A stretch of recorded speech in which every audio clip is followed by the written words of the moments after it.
네, 우리 서로 한번 인사하겠습니다. 네, 사랑합니다. 축복합니다. 인사하겠습니다. 네, 사랑합니다. 축복합니다. 네, 자, 오늘 말씀 같이 읽도록 하겠습니다. 너는 그들로 하여금 통치자들과 권세 잡은 자들에게 복종하며 순종하며 모든 선한 일 행하기를 준비하게 하며 아무도 비방하지 말며 다투지 말며 강용하며 범사의 온유함을 모든 사람에게 나타낼 것을 기억하게 하라. 우리도 전에는 어리석은 자요 순종하지 아니한 자요 속은 자요 여러 가지 정욕과 행락의 종노릇한 자요 악독과 투기를 일삼은 자요 가정스러운 자요 피차 미워한 자였으나 우리 구주 하나님의 자비와 사람 사랑하심이 나타날 때 우리를 구원하시되 우리가 행한 바 의로운 행위로 말미암지 아니하고 오직 그의 국률하심을 따라 중생의 씻음과 성령의 새롭게 하심으로 하셨나니 우리 구주 예수 그리스도로 말미암아 우리에게 그 성령을 풍성히 부어주사 우리로 그의 은혜를 힘입어 의롭다 하심을 얻어 영생의 소망을 따라 상속자가 되게 하려 하심이라. 이 말이 미쁘도다. 원하거든 너는 그 여러 것에 대하여 굳세게 말하라. 이는 하나님을 믿는 자들로 하여금 조심하여 선한 일을 힘쓰게 하려 함이라. 이것은 아름다우며 사람들에게 유익하니라. 아멘. 한 청년이 집에서는 아무도 믿지 않는데 혼자서 교회에 열심히 출석하면서 신앙생활을 했습니다. 어머니가 시장에서 장사를 하시는데 아주 유명한 욕쟁이였어요. 근데 아들이 어머니의 구원을 위해 간절히 기도를 했습니다. 아들의 기도 덕분에 어느 날 이 어머니의 마음속에 교회를 가고 싶은 마음이 들었어요. 그런데 이 욕쟁이 아주머니가 교회를 가려고 마음을 먹는 순간부터 굉장한 사탄의 시험이 이분에게 일어났습니다. 밤마다 악몽을 꾸는데 너는 교회 가면 안 된다. 너는 교회 가면 죽는다. 그런 소리가 들리면서 가위에 눌리곤 했어요. 그러니까 이분이 더 살기 위해서 길을 쓰고 교회로 가게 되었습니다. 근데 교회에 나간 순간부터 이분에게는 그런 악몽이 싹 없어진 거예요. 그리고 욕이 없어졌습니다. 이분이 완전히 딴 사람으로 변해버린 거예요. 그 이후에는 시장 사람들이 다 이 아주머니를 좋아하게 되었습니다. 어느 정도로 변했는가 하면 참으로 겸손한 사람이 되어서 그 교회 권사까지 되게 하셨어요. 무엇이 이 욕쟁이 아주머니를 아름답고 겸손한 사람이 되게 했을까요? 그것은 예수님의 보혈의 씻음과 성령의 새롭게 하는 능력이었습니다. 사실 오늘 본문을 기록한 사도 바울도 변화된 사람이에요. 그가 변화되기 전에는 사람이 똑똑했지만 굉장히 난폭하고 잔인했습니다. 그래서 스데반을 죽이는데도 동참을 하고 예수 믿는 사람들을 잡아 가두고 고문도 했던 거예요. 그러나 그가 예수님을 만나고 새 사람이 된 후에는 완전히 다른 사람이 되었습니다. 정말 사력 있고 진실하고 사랑이 넘치는 사람이 되었습니다. 자, 오늘 본문의 배경이 이 그레데 사람들은요, 모두 거짓말장이고 자기 배만 채우는 게으름뱅이라고 했어요. 그런데 이곳에 복음의 씨가 떨어지게 되었습니다. 아니, 그렇게 되니까 완전히 다른 아주 신사적인 사람들이 만들어지기 시작했습니다. 이 사람들이 바로 그레데 섬의 크리스찬이었던 거예요. 욕쟁이가 욕을 하지 않고 술주정뱅이가 술을 끊고 툭하면 다른 사람에게 시비를 걸어서 치고받고 싸우던 사람이 아주 얌전한 새 사람으로 변하는 겁니다. 어떻게 이런 새 사람이 되었습니까? 그것은 예수님의 보혈과 씻음과 성령의 새롭게 하는 능력이었어요. 예수님은 우리의 속사람을 완전히 아름답게 하십니다. 그래서 진실로 신사적인 사람이 되게 하십니다. 자, 1절 같이 한번 읽도록 하겠습니다. 그대는 신도를 일깨워서 순종하고 모든 선한 일을 할 준비를 갖추게 하십시오. 자, 사람들은 남 밑에 들어가는 것을 엄청 싫어합니다. 그런데 신앙을 가지면 권위를 존중하게 돼요. 왜냐하면 하나님은 권위와 질서의 하나님이시거든요. 그래서 예수 믿는 사람들은 신앙을 가진 후에 다른 사람에게 순종하는 것을 배우게 됩니다. 우리가 예수님을 믿는다고 하는 것은 예수와 함께 옛사람이 십자가에 못 박혀 죽는 것입니다. 물론 우리가 예수님을 믿는다고 해서 옛날의 근성이나 기질들이 완전히 없어지는 것은 아니에요. 하지만 상당한 변화가 일어나는 것은 사실입니다. 그것은 우리 안에 있는 성령의 새로운 성품이 들어오면서 남을 인정하게 되고 또 다른 사람 밑에 있어도 괜찮은 마음이 들게 되는 겁니다. 그 이유는 세상 사람들은 자기 자신을 낮추면 자기가 완전한 그런 사람이 된다고 생각해요. 그래서 할 수 있는 대로 자기를 지키기 위하여 낮아지지 않으려고 하고 다른 사람의 권위에 대하여 반항을 하려고 합니다. 그러나 우리는 이미 하나님 앞에서 존귀한 사람이 되어버렸기 때문에 조금 낮아진다고 해서 우리가 비천해지거나 낮아지는 것이 아닌 겁니다. 오히려 우리 믿는 사람들에게는 낮아지는 것이 굉장히 좋은 훈련이 돼요. 왜냐하면 낮아지면 낮아질수록 겸손해지기 때문입니다. 우리가 믿는다고 하면서도 사실 얼마나 교만한지 좀처럼 겸손해지지 않습니다. 근데 이 세상에서 나보다 높은 자들이나 권세 있는 자들에게 기꺼이 고개를 숙임으로 내 자신의 겸손이 훈련되게 되는 거예요. 진정으로 은혜를 받은 사람은 겸손해지는 겁니다. 그래서 기꺼이 다른 사람의 권위를 인정하고 거기에 복종을 합니다. 그때 세상 사람들은 놀라게 됩니다. 믿지 않는 사람들에 대해서 아주 신선한 충격을 받게 되는 거예요. 세상이 진정으로 필요하는 사람은 실력이 있으면서도 겸손한 사람이에요. 세상 사람들은 되게 실력이 있으면 아주 거만합니다.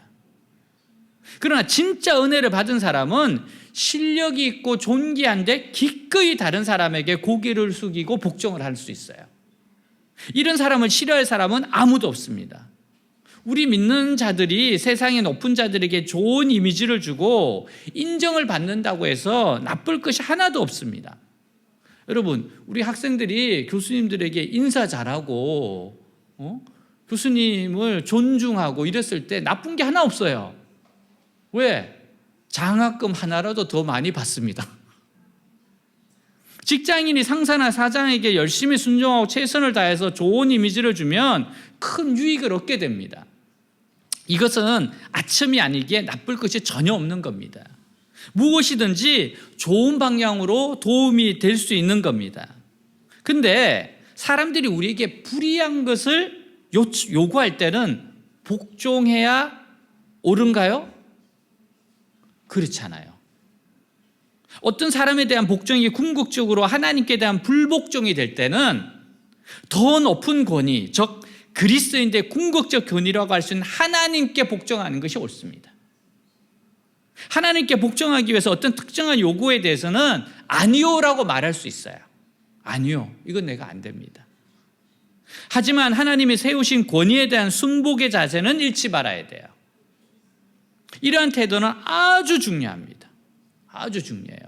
여러분, 우리가 어떤 특정한 요구가 이게 아니다 싶을 때는 노라고 이야기해야 됩니다. 노라고. 어느 그 회사에 이제 회계사가 있었어요. 아주 독실한 크리스찬이고 너무 정직하게 일을 잘하는 거예요. 예, 정말 죽게 하듯이 하는 그렇게 일을 열심히 하니까 사장이 불러서 너무 신뢰하고 총애하는 거예요. 너무 신뢰해서 뭘 맡기는가 하면 회사의 비자금을 맡기기 시작해요. 불법이잖아.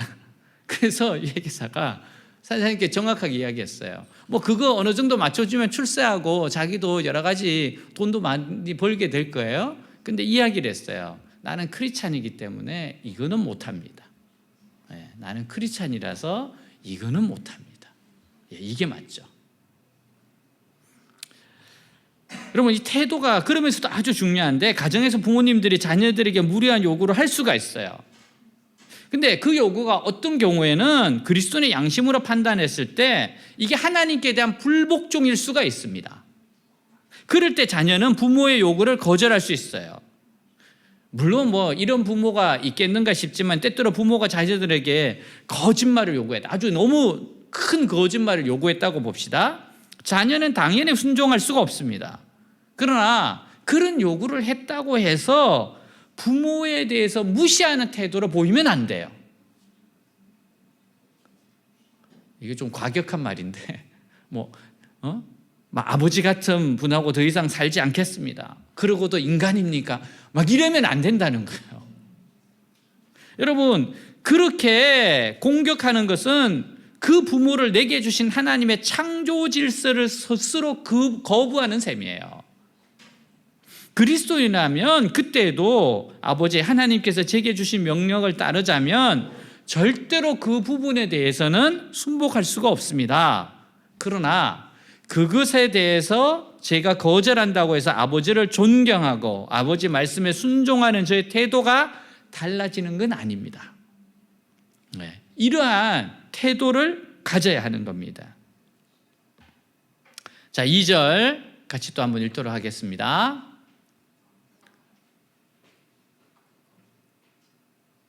또 아무도 비방하지 말고 싸우지 말고 관용하게 하며 언제나 모든 사람에게 온유하게 대하게 하십시오. 자, 이거는 하나님의 백성들의 이미지가 세상에서 아주 중요하다는 뜻입니다. 세상 사람들은 기독교인 한 사람 한 사람을 통해서 기독교 전체를 판단을 하게 돼요. 그때 믿지 않는 사람들의 입에서 기독교인들은 성실하다, 그래서 틀림이 없이 믿을 만한 사람이다, 이런 평판을 얻게 되면요, 결국 다른 사람들을 주님께로 인도하는 징검다리가 되는 겁니다. 그런데 세상 사람들이 기독교인들의 평하기를 기독교인들 대해서는 말도 마라, 전부 게으르고 거짓말장이고 형편없는 엉터리다, 이런 평을 한다면 누가 예수를 믿으려고 하겠습니까? 특히 오늘날은 브랜드 시대예요. 사람들이 브랜드만 보고 가방 사고 시계 사고 넥타이 구두 삽니다. 그래서 예수 믿는 사람들은 언제나 하나님 나라의 공동체를 생각해야 됩니다. 나 한 사람이 바로 하나님 나라의 얼굴이다라는 생각을 해야 돼요. 그래서 우리는 언제나 행동을 조심해야 되고 남들이 하는 것처럼 수준이 낮은 짓을 할 수가 없는 겁니다. 그러면 기독교 전체 이미지가 나빠지기 때문이에요. 자, 우리 기독교는 사람을 가장 극적으로 변화시키는 능력을 가지고 있습니다. 자, 우리 3절 한번 같이 읽도록 하겠습니다.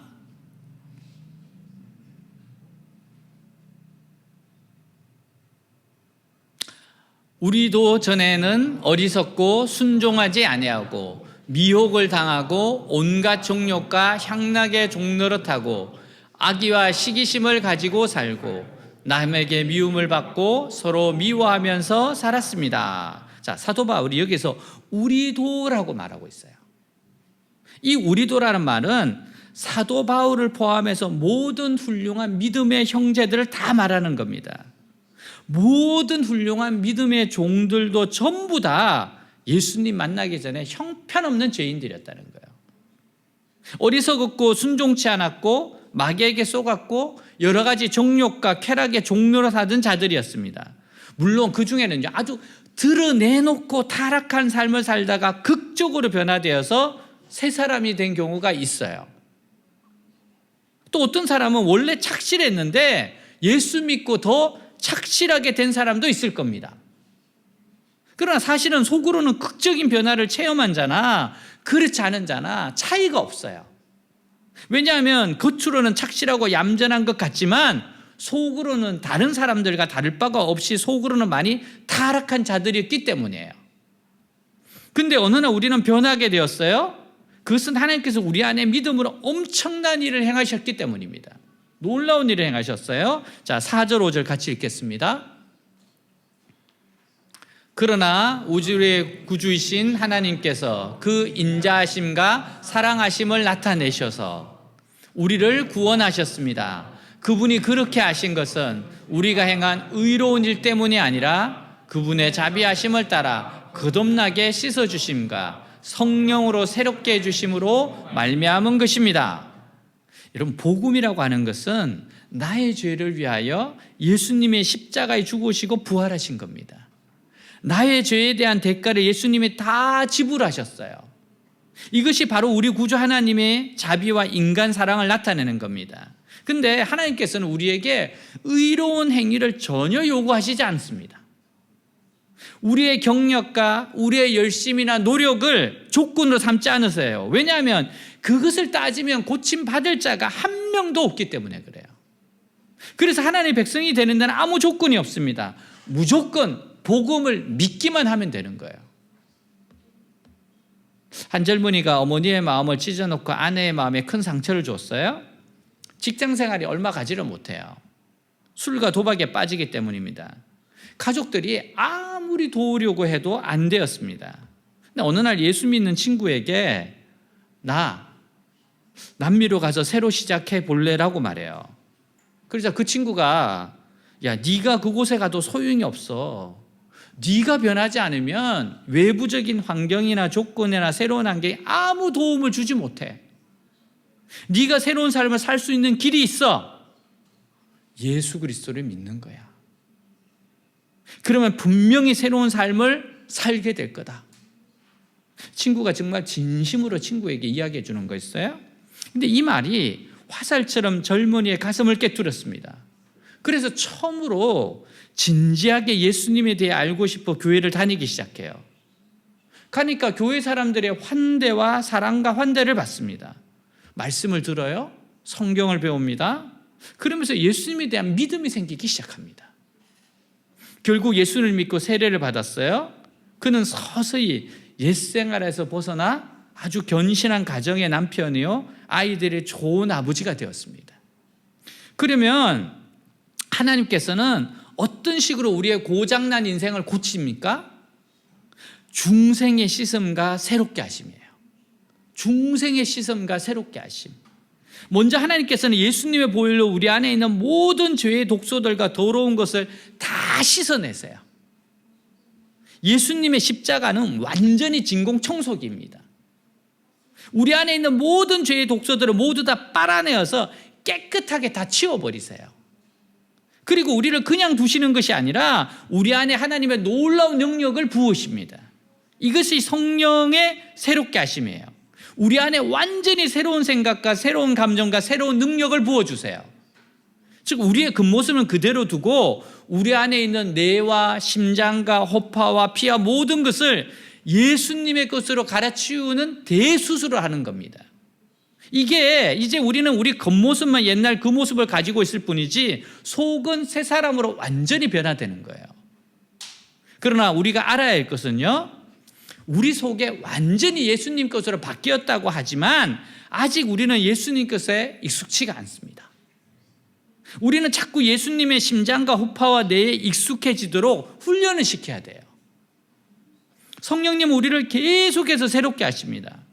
성령님은 예수님을 닮도록 계속 가르치세요. 계속 죄를 자백하고 회개하도록 이끄십니다. 예수님을 처음 믿을 때 우리는 근본적인 회개를 하게 돼요. 이 근본적인 회개는요, 하나님 없이 살다가 하나님을 향하여 삶을 방향을 돌이키는 겁니다. 그리고 이제 그분을 바라보고 사는 거예요. 그러나 이 근본적인 회개는 이 순간부터 뒤따를 수많은 회개의 시작입니다. 회개는 돌아선다, 방향을 바꾼다는 거예요. 근본적인 회개는 하나님을 향하여 돌아서는 겁니다. 그러나 내 삶을 가만히 들여다보니까 아직도 하나님을 향해서 돌아서지 못한 부분들이 너무도 많이 있어요. 내 기질, 나의 가치관, 내 삶의 방식, 가정생활, 학교생활, 직장생활 등 고쳐야 될 것이 한두 가지가 아닙니다. 그래서 우리는 계속해서 돌아서야 돼요. 계속해서 돌아서는 겁니다. 그럴 때 계속 새로워질 수 있도록 성령께서 역사하신다는 거 알아야 돼요. 잘못을 깨닫게 하십니다. 욕심을 내려놓도록 해요.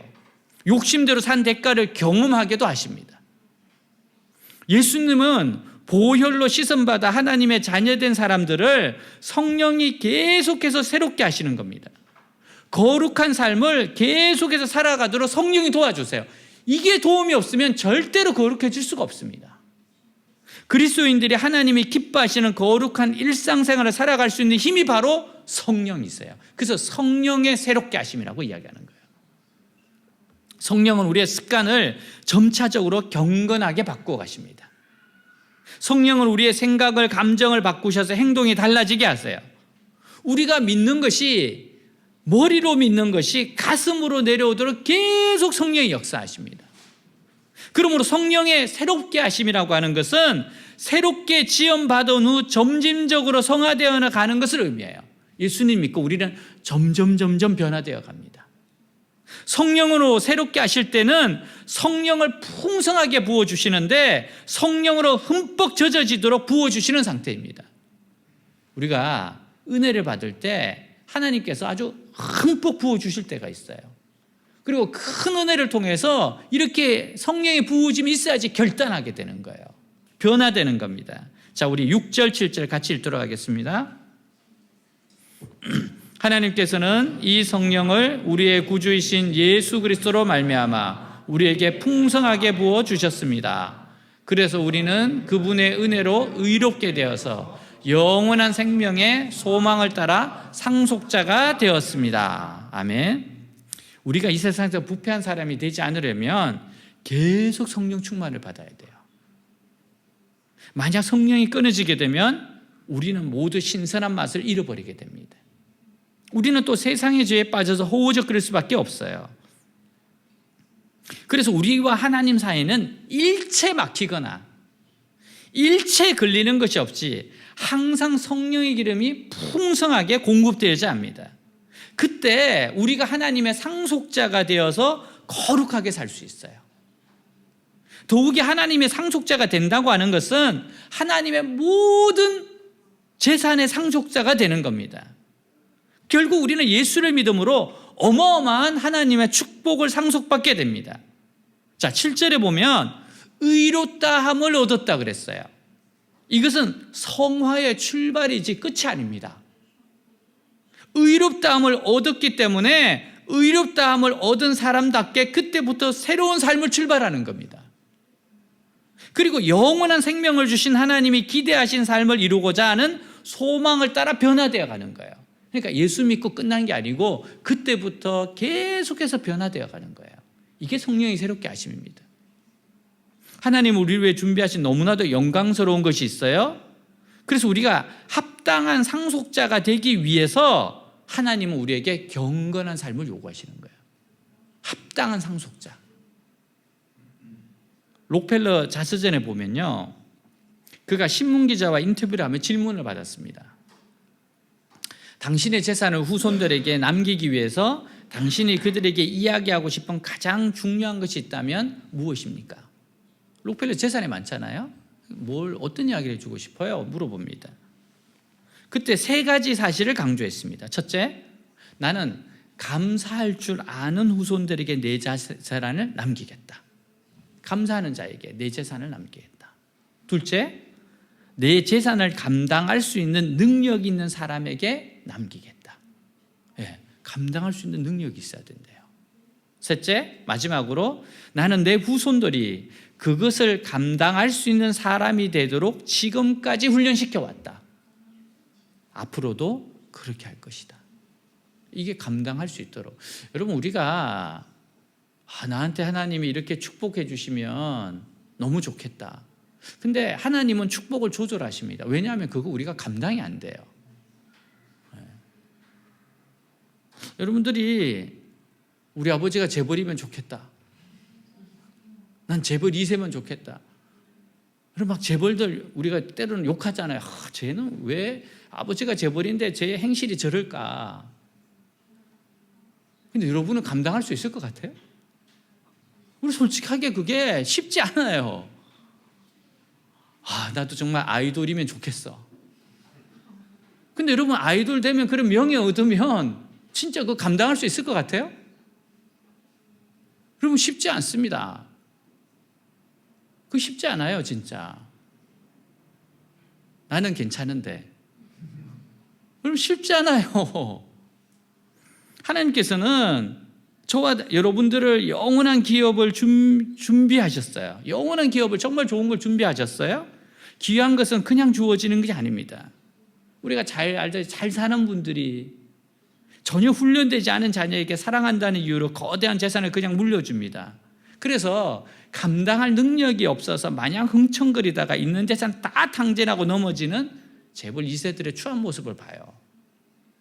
근데 그게 나도 예외가 아니라는 겁니다. 그래서 여러분, 하나님이 축복을 조절하셔야 되고 안 주시는 것도 은혜입니다. 안 주시는 게 은혜예요.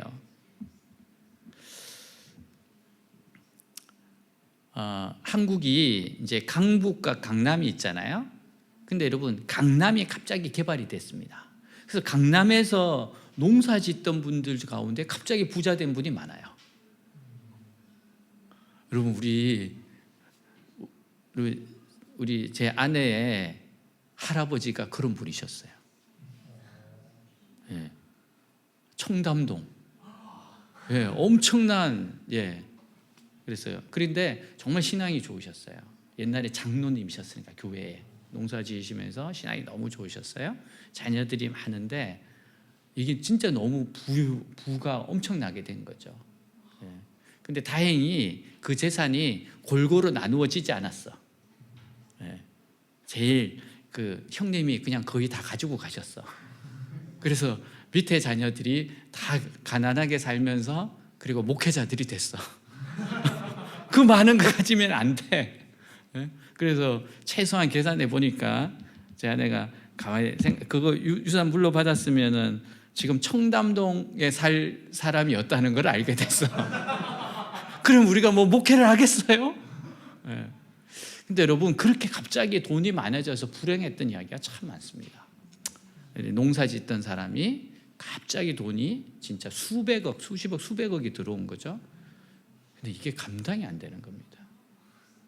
그걸 가지고서 큰 집도 사고 좋은 차도 사고 막 누리기 시작했는데, 사람이 갑자기 이렇게 되면 어떻게 되겠어요? 이게 유흥으로 빠지게 돼요. 술을 먹기 시작하고 돈을 막 쓰기 시작하고, 그러다가 보니까 아내가 있는데 또 다른 여자들을 사귀면서 막 그 주위에 그 또 다른 삶을 살게 되고, 이렇게 되니까 가정이 망가지잖아요.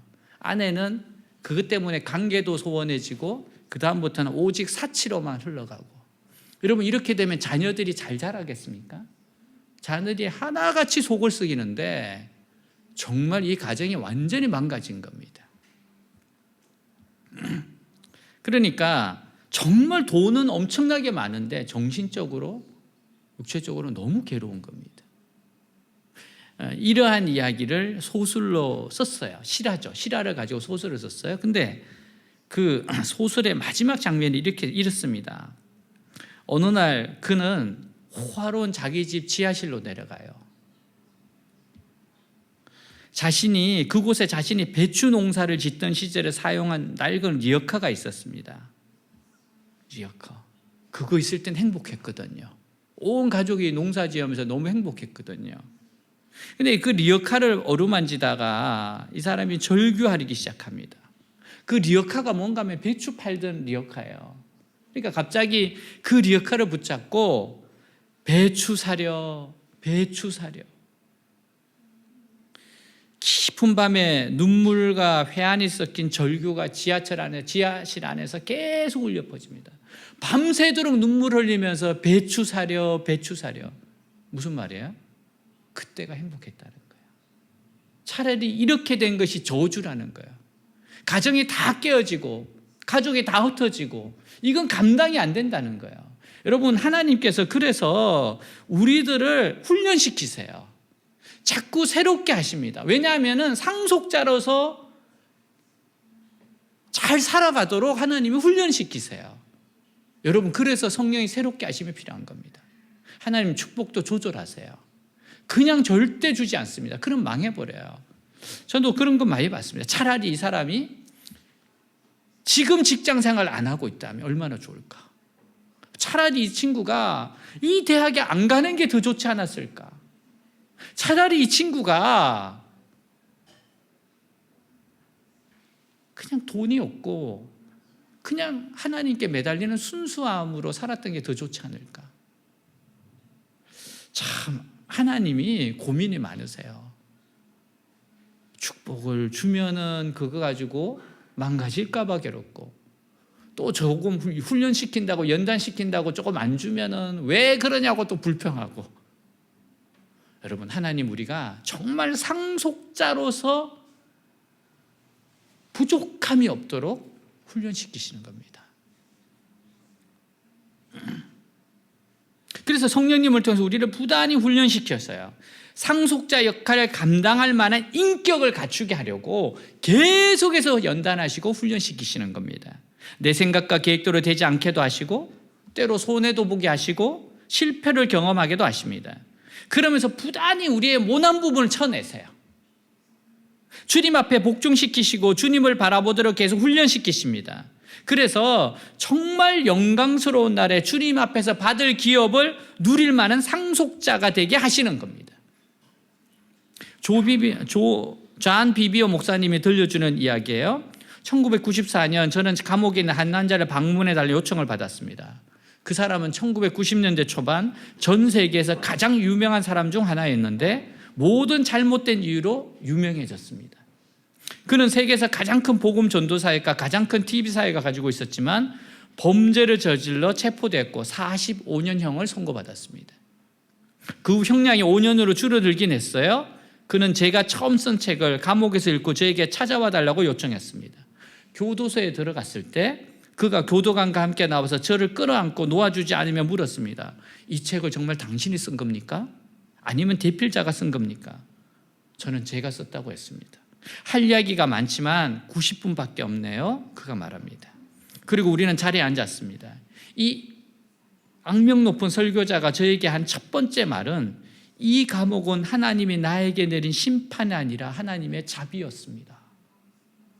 내가 그렇게 살았다면 결국 하나님의 임재에서 떨어져 불못에서 영원한 시간을 보내게 되었을 겁니다. 그의 이야기에 저는 집중하게 되었습니다. 그는 첫 해에 예수님께서 그의 감옥에 찾아와 자신을 자유케 하셨다고 말했어요. 그리고 매일 3시간씩 성경, 특히 복음서를 읽으면서 보냈다고 했습니다. 그의 이야기를 20분 정도 들은 후 저는 가장 궁금했던 질문을 할 수 있는 용기를 냈습니다. 제가 구원받았을 때 당신은 가장 유명한 설교자였습니다. 저는 당신이 복음을 전하며 눈물 흘리던 모습을 봤습니다. 수많은 사람들을 구원으로 이끄는 모습을 봤어요. 제가 알고 싶은 건 언제 예수님과의 사랑이 식었는지입니다. 언제 사랑이 식은 거예요? 그는 저를 보며 말합니다. 존, 저는 예수님을 사랑하는 마음을 잃지 않았습니다. 잠깐만요. 당신 1983년도에 간음을 저질렀잖아요. 그 여자 이름도 제가 알고 있어요. 1989년에 체포되었고 재판을 받았잖아요. 그 7년 동안 그런 일들을 저지르면서 예수님을 사랑했다고요? 존, 나는 그때도 예수님을 사랑했어요. 하지만 하나님을 경외하지 않았습니다. 나와 같은 미국인 수백만 명이 있어요. 그들은 예수님을 사랑하지만 하나님을 경외하지 않아요. 우리가 여호와를 경외함으로써 악에서 떠나게 됩니다. 여호와를 경외함으로써 죄에서 자유롭게 됩니다. 그렇다면 여호와를 경외하는 것이 무엇일까요? 우리가 하나님 앞에서 경외감에 사로잡히는 거예요. 하나님 앞에서 떨며 그분을 무엇보다도 높이 존경하고 그분을 가장 귀하게 여기는 겁니다. 경외는 우리가 하나님의 마음을 그대로 받아들이는 거예요. 하나님이 사랑하시는 것을 사랑하고 미워하시는 것을 미워하는 겁니다. 자신의 생각과 판단을 따르는 것이 아니라 성경을 통해서 하나님의 생각과 판단을 따르는 겁니다. 하나님께서는요, 죄인들을 너무 사랑하셔서 그들을 위해 돌아가셨어요. 하나님께서 미워하시는 것은 그분이 사랑하는 사람들을 파괴하는 죄입니다. 하나님 왜 죄를 싫어하십니까? 우리를 파괴하기 때문에 그래요. 여러분, 우리가 죄 짓는 것은 마치 자해와 똑같습니다. 여러분, 어느 부모가 자식이 자해를 하고 자기 손에다가 칼을 걷는 자녀를 보고 기뻐할 부모가 어디 있습니까? 죄는 왜 하나님을 가슴 아프게 해요? 그거는 자해입니다. 자해. 죄는 망치는 겁니다. 그래서 성령님은 우리를 하나님을 경외하도록 새롭게 하십니다. 성령님은 우리에게 폭포수와 같은 은혜를 부어주세요. 성령님의 절대적인 도움으로 하나님의 상속자답게 살게 해주시는 겁니다. 우리가 곁길로 나가려고 할 때 성령님이 깨닫게 하세요. 아니다. 그 길로 가면 안 된다. 욕심 부리면 안 된다. 그거 선택하면 안 된다. 여러분, 성령님 은혜를 자꾸 주시니까 우리가 자꾸 돌아서는 거예요. 그래서 성령의 새롭게 하심으로 우리가 성화가 되는 겁니다. 8절 같이 읽겠습니다. 이 말은 참됩니다. 나는 그대가 이러한 것을 힘있게 주장해서 하나님을 믿는 사람으로 하여금 선한 일에 전념하게 하기 바랍니다. 선한 일은 아름다우며 사람에게 유익합니다. 우리가 이 세상에서 오직 복음만 붙들고 증가하면 사람들이 굉장히 독선적이라고 싫어합니다. 그러나 우리가 그것을 두려워하게 되면 가장 중요한 성령의 이름이 끊어지게 됩니다. 왜냐하면 바른 성령의 역사는 바른 복음의 증거에서 비롯되기 때문이에요. 그래서 우리는 이 세상에서 복음을 굳고 해서는 안 됩니다. 예수님이 복음이에요. 예수님의 종들은 이것에 대해 굳세게 말해야 합니다. 다시 말해서 진리에 있어서 절대로 타협을 하거나 물러서면 안 되는 거예요. 만약 그렇게 한다면 사람은 기쁘게 할 수 있을지 몰라도 하나님 능력 나타나지 않습니다. 예수님의 십자가를 전해야 돼요. 사람이 변하는 것은 십자가의 은혜입니다. 결국 복음은 이 세상의 죄로 오염되지 않은 가장 깨끗하고 신선한 신사들을 만들어내요. 중생의 씻음과 성령의 새롭게 함을 받은 자들이 진정한 신사들입니다. 우리의 최고의 열매가 사람을 바꾸는 것임을 알아야 합니다.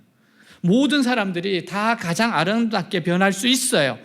우리가 이것을 배워야 하고 이것에 힘써야 되고 진짜 하나님을 기쁘시게 할 수 있는 자가 될 수 있어요.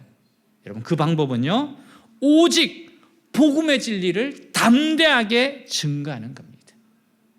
십자가가 사람을 구원한다는 거예요. 예수님이 사람을 새롭게 만드신다는 겁니다. 여러분, 우리가 아름다운 사람이 되도록 부름을 받았어요. 계속해서 성령의 새롭게 하심으로 아름다운 사람이 되기를 주님을 축복합니다. 아멘. 다 같이 일어나겠습니다.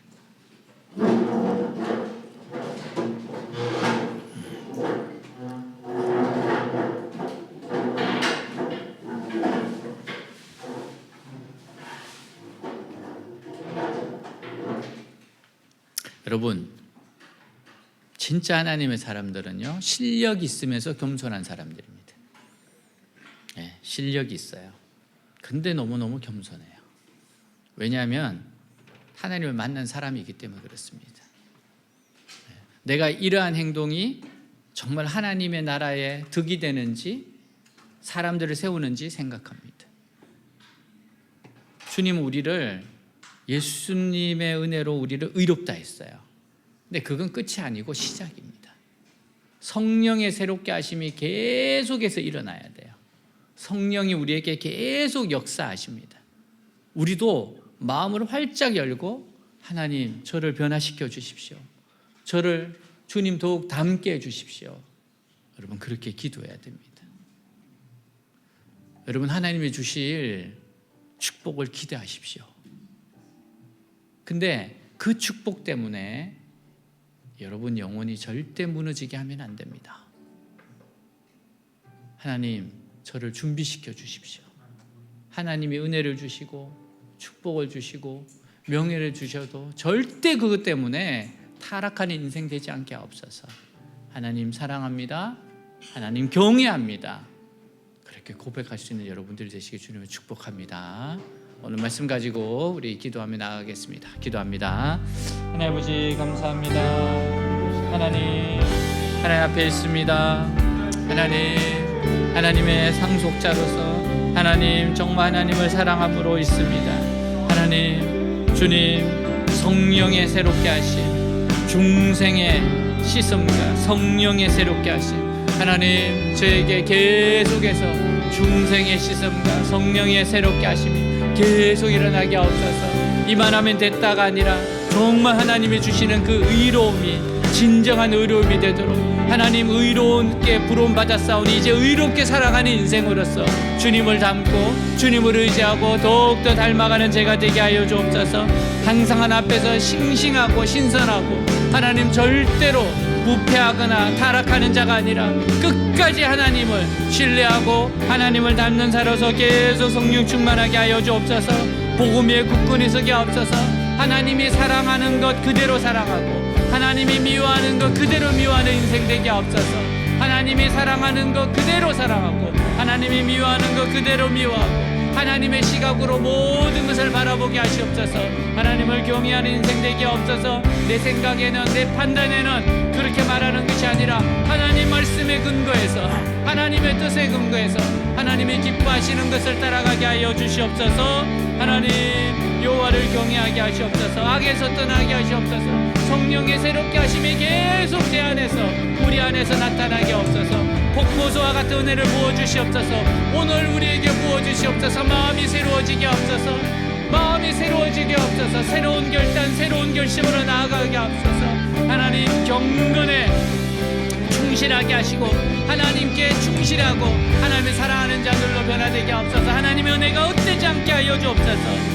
전에는 우리도 그러나 지금은 하나님 전에는 부패한 자였으나 지금 부르셔서 변화시키고 있사오니 계속 주님의 모습으로 형상으로 자라게 하여 주시옵소서. 오 주님 감사합니다.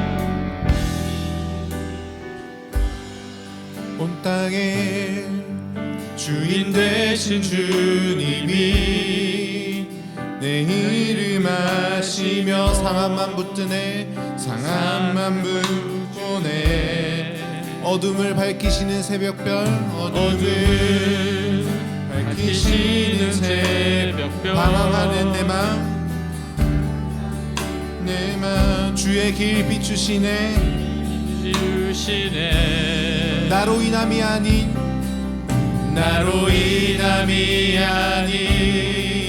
주가 행하신 일로 나의 행함이 아닌 오직 주로 인하여 나는 오늘 피었다 지는 이름 없는 꽃과 같네 바다에 있는 파도 안개와 같지만 주는 나를 붙드시고 부르짖음 들으시며 날 귀하다 하시네 주님은 나의 죄를 보시고 사랑의 눈으로 날 일으키시네 바다를 잠잠하게 하시듯 내 영혼의 폭풍 고요케 하시네 Not because of who I am, but because of what you've done. Not because of what I've done, but because of who you are. I am a flower quickly fading, here today and gone tomorrow. A wave goes in the ocean, or paper in the wind. See you, hear me when I'm calling. Lord, you catch me when I'm falling, and you know me who I am. 나는 오늘 피었다지는 이름 없는 꽃과 같네 바다에 있는 파도 한계와 같지만 주는 나를 돕으시고 부르짖음 들으시며 날 귀하다 하시네 나 오직 주의 것 나 오직 주의 것 나 오직 주의 것 나 오직